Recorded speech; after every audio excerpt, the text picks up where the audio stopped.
The House That Waited, written and read by Christopher Halton. In June 1912, while crossing a busy street in West London, I was struck down and rendered unconscious by a dray horse that had broken free from its harness while hauling timber. A leather strap had snapped when the animal reared at the klaxon of a passing motor car, and it ran directly into me.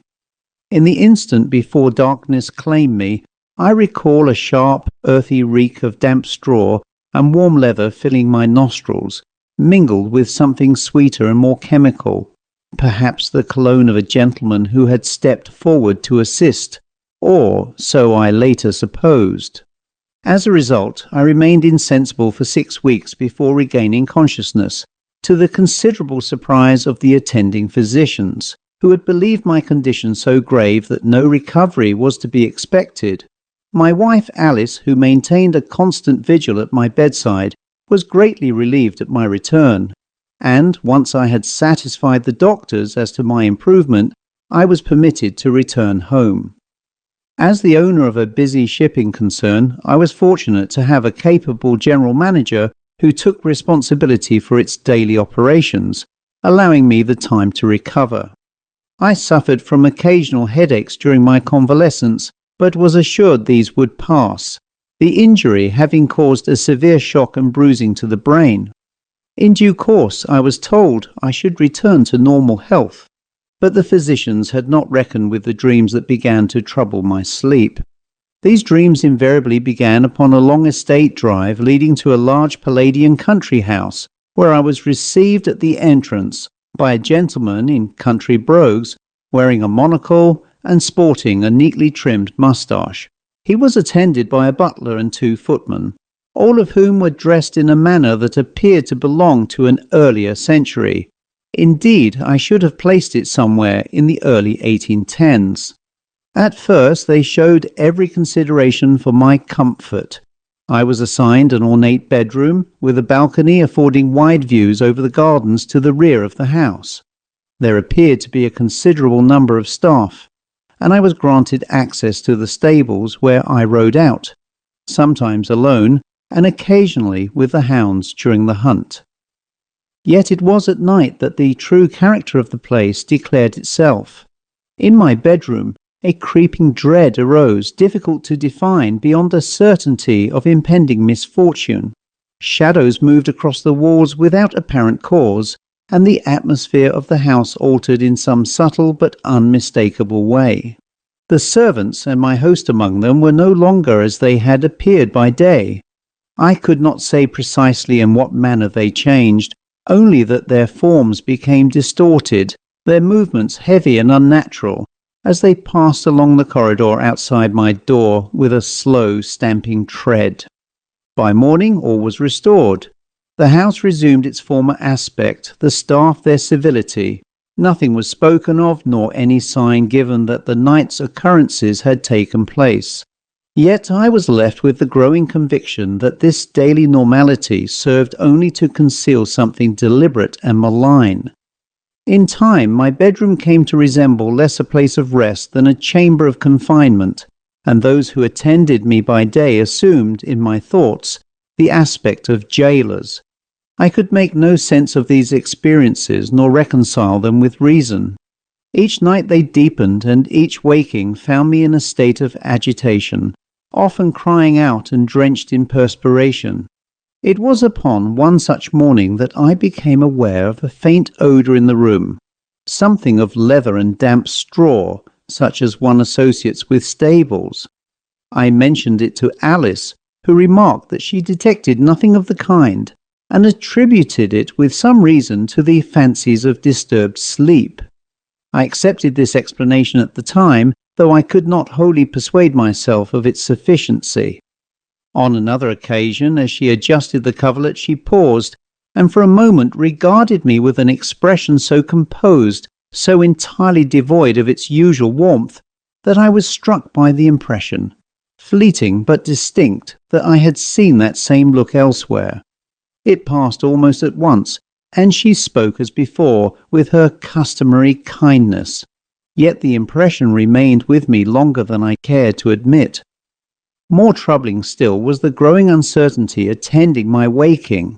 I cannot adequately describe it except to say that I no longer experienced the clear division between sleep and consciousness that one ordinarily expects. Rather, it seemed to me, on more than one occasion, that the night had not concluded, but merely altered its aspect. I would find myself already awake, as it were, without having any recollection of the moment of waking, and with the lingering sense that something had been interrupted rather than ended. These impressions, slight in themselves, combined to produce in me a degree of unease which I found increasingly difficult to dismiss.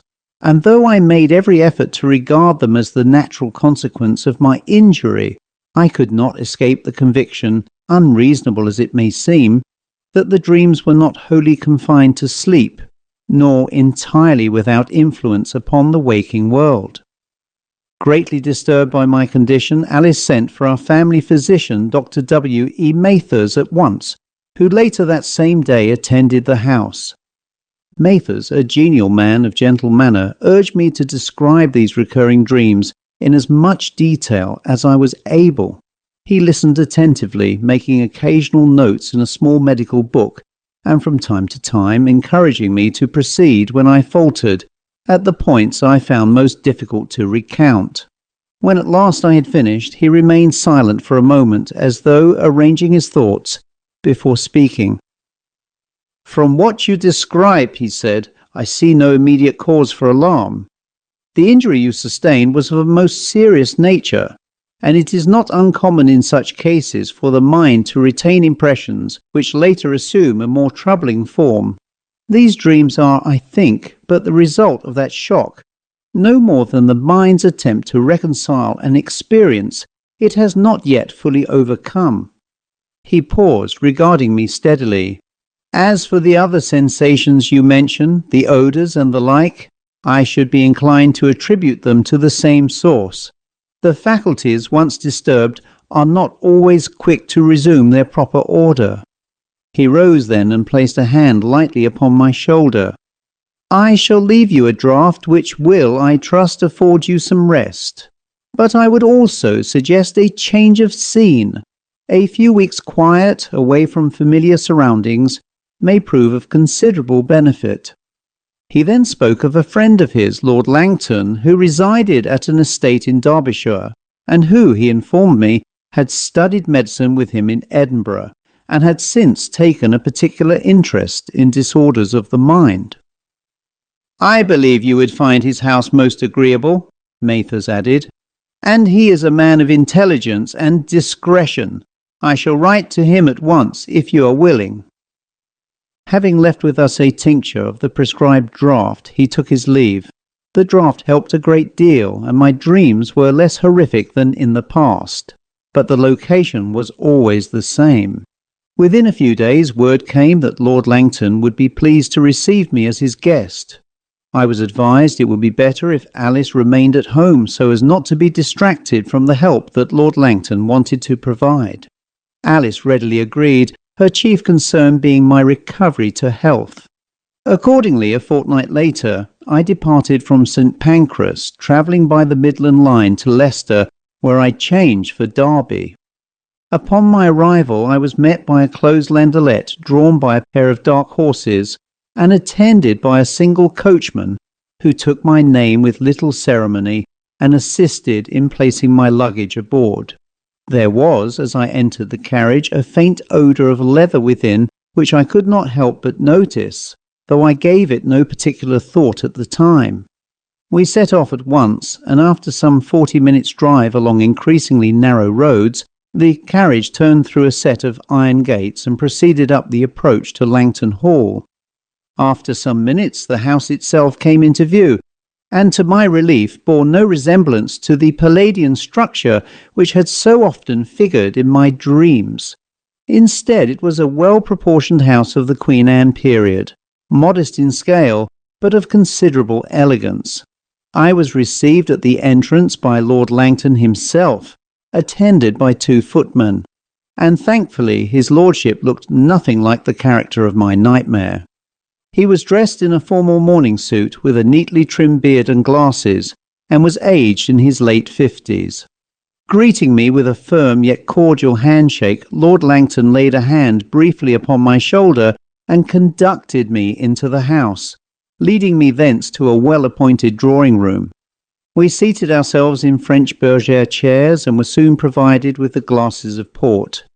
Langton took up a set of notes which, I assumed, had been forwarded to him by Dr. Mathers, and read them with evident care, saying nothing for some minutes. At length he lowered the papers and regarded me with a measured expression. "Most interesting," he said, "from a medical standpoint, though I do not doubt somewhat distressing for you." He glanced once more at the page before him.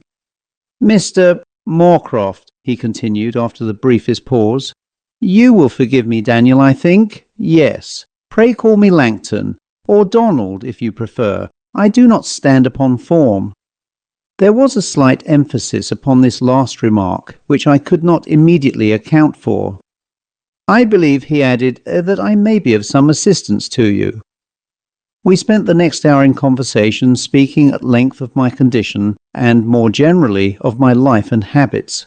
From time to time Langton made brief notes, though always in a manner so unobtrusive, and with such easy courtesy, that I soon found myself entirely at my ease in his company.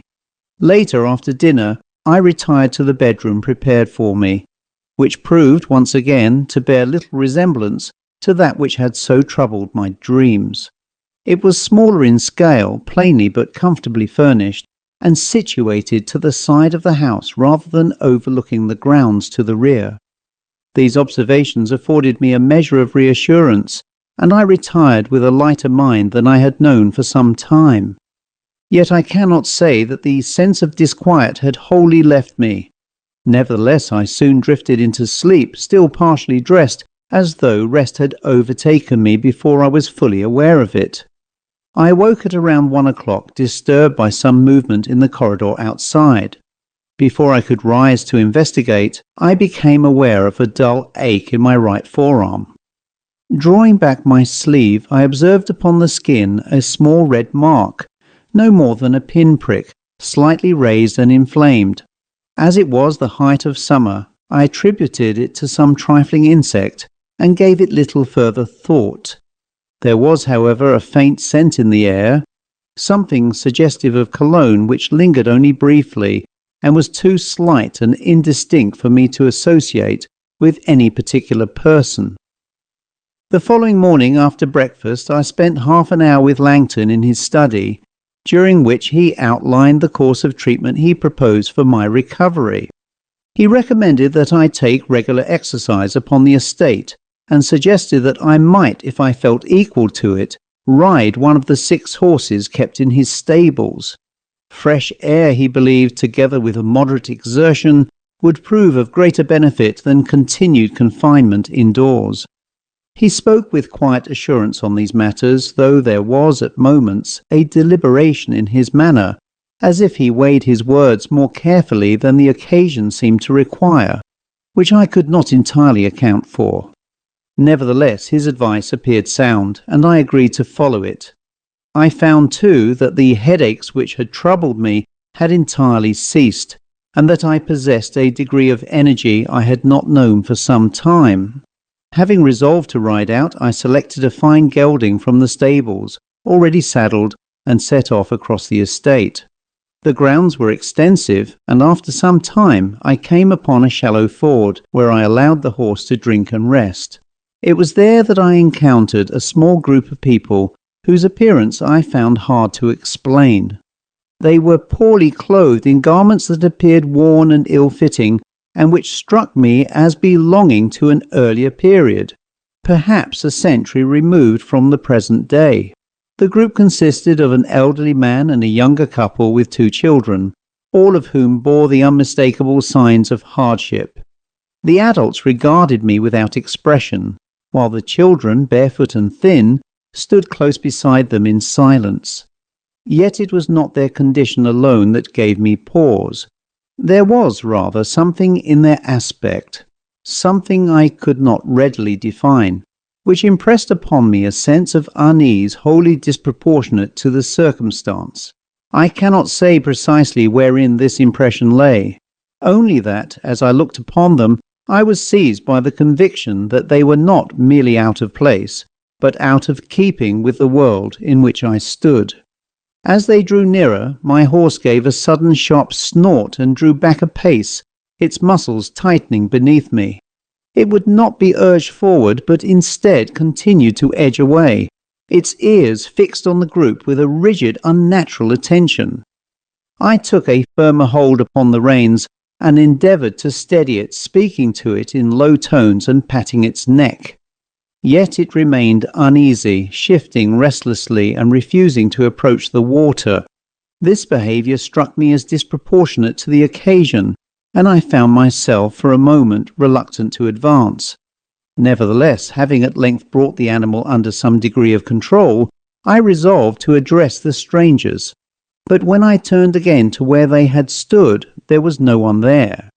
They had vanished entirely, and my horse then calmed almost in an instant, and started to drink water again. I found the encounter profoundly disquieting, and after some minutes set off once more, continuing my ride across the estate. Before long I became aware of a structure in the distance, a large white country house standing apart from its surroundings, with thin columns of smoke rising from a cluster of tall chimneys. I had not expected to encounter such a property within the bounds of Langton's estate, nor had any mention of it been made to me. There was, however, something in its aspect which arrested my attention. As I drew nearer, a curious unease took hold of me, accompanied by a growing sense of familiarity which I could neither account for nor dismiss. The proportions of the building, the arrangement of its facade, the approach by which it was reached, began little by little to impress themselves upon my mind with an uncomfortable clarity. It was not until I had come within a nearer distance that the recognition forced itself upon me. The house was the same. I reined in at once and remained where I was, unable for a moment to proceed further, though I could not have said precisely why. It was then that I perceived movement about the house. Several figures emerged, passing from the entrance and dispersing across the grounds, all dressed in a manner consistent with that earlier period, which had so often presented itself in my dreams. The sight of them affected me in a way I cannot readily describe. It was not merely that they appeared out of place, but that their presence seemed to confirm, though in what manner I could not say, that I was no longer wholly within the ordinary course of things. A curious impulse came over me then, one which I found myself unable to resist. The apprehension which had thus far restrained me gave way, not to confidence, but to a kind of compelled interest, as though I had already gone too far to withdraw.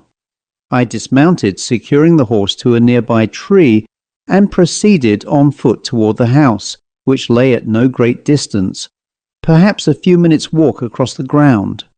As I approached the entrance, I saw, standing there to receive me, the gentleman whom I had so often encountered in my dreams, the same figure, unmistakable in his bearing, with monocle and neatly trimmed moustache. He stepped forward at once, extending a hand in welcome.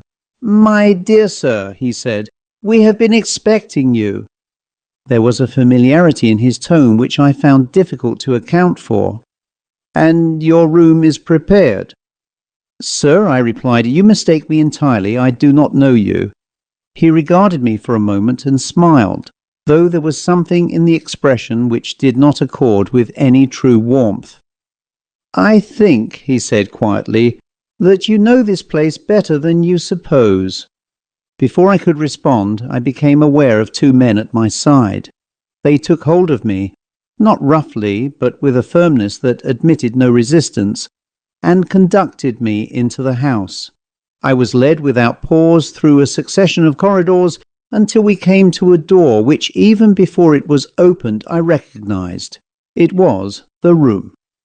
They admitted me within and withdrew, securing the door behind them.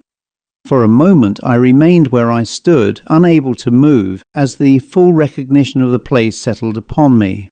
The proportions, the arrangement, the aspect of the windows overlooking the gardens beyond. Everything corresponded precisely with that which had so often presented itself in my sleep. The air was close and carried with it a faint scent, which I could not at first place, though it stirred some uneasy recollection. What followed I can only imperfectly recall. I believe I lost consciousness, for when next I became aware of my surroundings, it was dark. The room had altered. The bed was gone. In its place there lay only a rough scattering of straw upon the floor, upon which I found myself lying. The walls, which had seemed by day of solid and respectable construction, now appeared close and oppressive, their surfaces indistinct in the dimness. There was an odour in the air, stale, confined, and not altogether unfamiliar. I cannot say how long I remained there, nor whether what I experienced belonged wholly to that place, or to some extension of the dreams from which I had believed myself to have escaped. There was a narrow beam of light issuing from a small opening in the door. Drawn toward it, though not without hesitation, I approached and looked out into what appeared to be a stone-lined passage beyond. At first I could distinguish only movement, indistinct shapes passing to and fro in the dimness. Then, as my eyes adjusted, I became aware that these forms were not as they should be. Their outlines shifted in a manner I found difficult to follow, as though what I saw did not remain constant from one moment to the next. One of them paused. I had the impression, no more, that it had turned toward me. Others followed. There came then a change in their movement, a gathering, a slow and deliberate approach, accompanied by a sound I cannot readily describe, save that it was not wholly human. I drew back at once, seized by a sudden and overpowering dread, as the light at the door was momentarily obscured by something passing before it. Something too near and too altered for me to observe with any clarity. The door was opened. What I saw then I cannot, even now, set down with any certainty. There was a voice, urgent, insistent, calling my name. "Daniel, Daniel, you must wake!" The words seemed at once near and distant, as though they belonged not to that place, but to another. And with that, all sense of the room, the passage, and the figures beyond it fell away. I became aware that I was lying in bed and saw, in the pale light of morning, Langton seated beside me, his expression one of evident concern. "You have had a difficult night," he said quietly. I attempted to speak, but found myself unequal to the effort. After a moment he continued. "I took the liberty," he said, "of administering a preparation which I have employed on occasion in cases not unlike your own. Its origin is somewhat unusual, and I will not trouble you with particulars beyond saying that it is derived from a substance known to produce a very particular effect upon the mind." He paused, as though considering how far he ought to proceed. "In certain individuals it appears to bring into sharper relief those impressions which, under ordinary conditions, remain indistinct. The result is not always pleasant, but it may, in some instances, prove instructive." I looked at him then, though I cannot say with what expression. "You may have had the impression," he added, "that you were not entirely alone in what you experienced. That is not perhaps wholly without foundation." There was something in the manner of this remark which I did not fully understand. "In any case," he continued more briskly, "I have every reason to believe that the worst of it is now behind you. Such disturbances, once brought fully into consciousness, have a tendency to lose their hold." He rose then and moved toward the window. "You should find in the coming days that your mind is considerably easier." I breathed a huge sigh of relief. "Are you saying that I am now cured?" He replied with quiet assurance that this was now the case.